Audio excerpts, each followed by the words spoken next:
yace idan Allah ya nufi alkhairi ga al'umma sai ya karba annabin ta kafin ita, saboda saboda annabin ya zama wani tanadi ne gare ta a gobe alkiyama. Idan Allah ya nufi azaba ga al'umma sai ya jinkirtar da annabin ya saukar da azabar dan ya game, dan annabin ya ga abin da Allah zai musu na sakamakon basu bi shi ba. Maulidi dai abin da ake nufi in an ce maulidi kamar haihuwa ne ko kuma bikin haihuwa, kuma mafi mas'alar mun fi ɗauka duka mu a ƙasa a ɓangaren malamai ko almajirai, in ka ce maulidi kawai ana kawo maulidin haihuwar manzan Allah sallallahu alaihi wasallam, shine tarihin rayuwar annabi tun daga wa'insu ana farawa ma bayanin tun daga samun cikin manzan Allah har izuwa haihuwarsa har izuwa kuma rayuwarsa da abubuwan da manzan Allah sallallahu alaihi wasallama ya gudanar na kira izuwa ɗayanta Allah, da abubuwan da ya sha na wahala, da abubuwa na girma na keɓance-keɓancensa har izuwa wafatinsa. Maulidi ya samo asali tun daga kan shi shugaba sallallahu alaihi wasallam. Annabi alaihi salatu wasalam, kamar yadda al-Imamul Bukhari ya tabbata daga cikin hadisin Imamul Bukhari, an tambayi Annabi alaihi salatu wasalam saboda an ga yana yin azumi a ranar Litinin kuma yana yin azumi ranar Alhamis. Yace abin da yasa yake yin azumi ranar Litinin saboda rana ce da aka haife ni, inji Annabi alaihi salatu wasalam, a cikinta. Ranar Alhamis kuma ina yi saboda ana ɗaukaka aikin bayi zuwa wata fada ta Ubangiji wadda a nan Ubangiji yake karɓa ayyuka. Ya ce to ina so a cikin aikina na wannan satin ya zama akwai azumi a ciki, duk aikin da aka ɗaga shi akwai azumi a ciki, Allah baya juyar da shi, yana karɓarsa. To mahallin shahidi dai da ya ce fihi wulittu, litinin ita aka haife ni, saboda haka shi annabi duka sati ma ike yin wannan maulidi. Duk litinin yana yin azumi saboda tuna ranar da aka haife shi, yana murna da ita. To yana daga cikin ladabi dai a lokacin maulidi mutum ya yi kyakkyawan niyya, babban ladabi kenan shine ikhlasi, tsarkake niyya da tabbatar da soyayya annabi alaihi salatu wassalam, ya zama san annabi ne ya sa ka gudanar da wannan abu. Sannan kuma mutum a cikin maulidi ya kiyayi duk abin da ya zama ya saba da shari'a, duk abin da annabi sallallahu alaihi wasallama ka san idan ka yi annabi ya yi hami a kansa, to ka kuje shi a yayin maulidi. Yana daga cikin ladabin da ya kamata musulmi su nuna girmama manzan Allah da jin tarihinsa da jin karatuttuka, don wata falala da ake samu cewa a watan maulidi mutum yana jin ilimin ma da bai karanta ba shi, saboda malamai suna nutsawa su yi bincike, su fito da gwalagwalai na girman manzan Allah, da abin da ya shafi nasabarsa, da abin da ya shafi haƙuri ko halayensa, ɗabi'unsa, da abin da ya shafi mu'amalarsa da sahabbai, da mu'amalarsa da waɗanda ma ba musulmi ba a zamaninsa. To ya kamata mu ma mu zama ko masu ladabi, in an zo wajen maulidin mu dinga nutsuwa muna sauraro don ya zama abin da za mu kwaikwaya a ciki, tare da kullum ma muna ji a makarantu. Amma maulidi wata harka ce ta musamman da Allah ya girmama ta. A wannan zamani yadda za mu dinga gabatarwa duka kaga kamar yadda magabata suka koya mana, ana yin ma azumin don kwaikwayon manzan Allah sallallahu alaihi wasallama a cikin wannan ranar. Sannan kuma saboda ƙarin nishadantarwa, kamar yadda annabi alaihi salatu wassalam ko a wani hadisi da aka rawaito cewa annabi alaihi salatu wassalam ya ce addibu auladakum.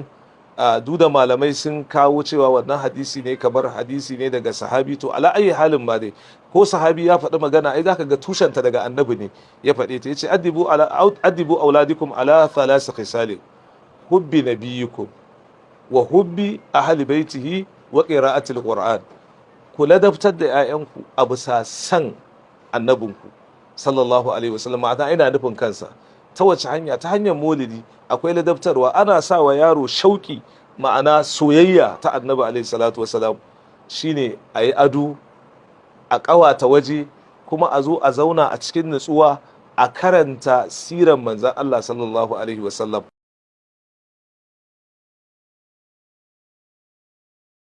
To wannan fahimta ce, kuma kowa da irin fahimtar da Allah ya bashi. Su watakila fahimtar da suka yi, sai ka ce duk abin da annabi bai yi ba shi a ka'ida ta shari'a, duk abin da annabi bai yi ba shi ne hukuncin cewa kar a yi. Ai akwai abubuwa da yawa da su malaman waɗanda suka yi wannan fahimta suke, wanda annabin bai yi ba amma shari'a bata hana a yi ba.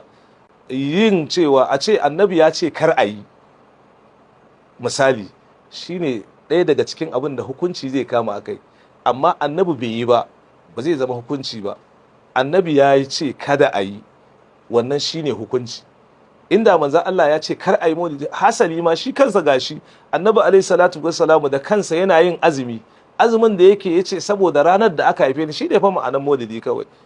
Fihi wulidtu yawmal ithnain, fihi wulidtu, a ciki aka haife ni. Shi yasa kaga to zancen wani ya ce annabi bai yi ba, ai fahimta ce kamar rarrauna ko tasa, kuma ba za ka hana mutum ya fahimta irin tasa ba.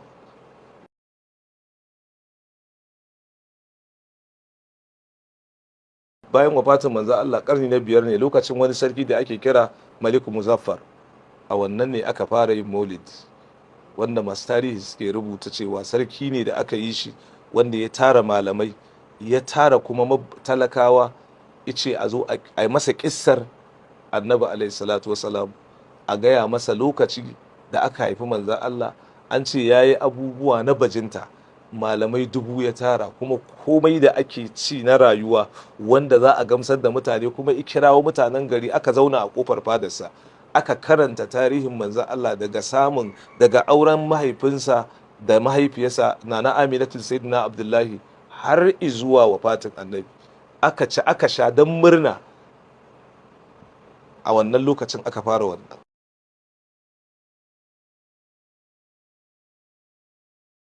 Ai shi duka rana ma ya kamata a yi murna da samuwa annabi. Ba wata rana da za a ce ita ce tafi. Daga ran da mutum ya tsinci kansa a musulunci, daga wannan ranar ya kamata ya fara ma murna da samuwar annabi alaihi salatu wassalam. Ni abin da nake fahimta cewa annabi sallallahu alaihi wasallama ya rayu da sahabbai, ya rayu da waɗanda suka basu ba da gaskiya da shi ba, amma mu Allah ya mana ni'ima. Ubangiji subhanahu wata'ala tare da nisan zamani, amma ya ɗauko mu ya danganta mu zuwa annabi. Ana yin murnar samun yancin kai, ko kwanan nan an yi murnar samun kan Najeriya, sai ka ga da samun annabi alaihi salatu wassalam ya zama annabinka, shugabanka, da samun yancin kan da ake murna ba wanda yake suka, wanne ne a gaba? Ka samu kanka cewa kai ummatu Muhammadin ne, al'ummar annabi ne kai, ai yafi murnar samun yancin Najeriya. Irin ci gaban da manzon Allah ya bamu ba za mu iya kirgawa ba. Shi haduwan maulidin ai godiya ce ga Allah, tunda Allah subhanahu wata'ala, an ka duba suratu Maryama, ai maulidi duka Allah yayi. In ka duba yayi maulidin annabi Isa, yayi maulidin annabi Zakariya, yayi maulidin na Maryamu. In ka duba annabi Isa qararama wassalamu alayya yawma wulidtu wa yawma amutu wa yawma ub'ath hayyan. Me ake karanta a maulidin? Ana fadar haihuwar manzon Allah, ana fadar risalarsa, ana fadar hawa fatinsa. Kuma kamar yadda ya inganta hadisi ya tabbata cewa annabi ya ce hayati khairul lakum wa mauti khairul lakum. Shi yasa da haihuwar manzon Allah da wafatinsa duk ba wani abu ne na bakin ciki da zai zama wai ya toshe haihuwarsa ba.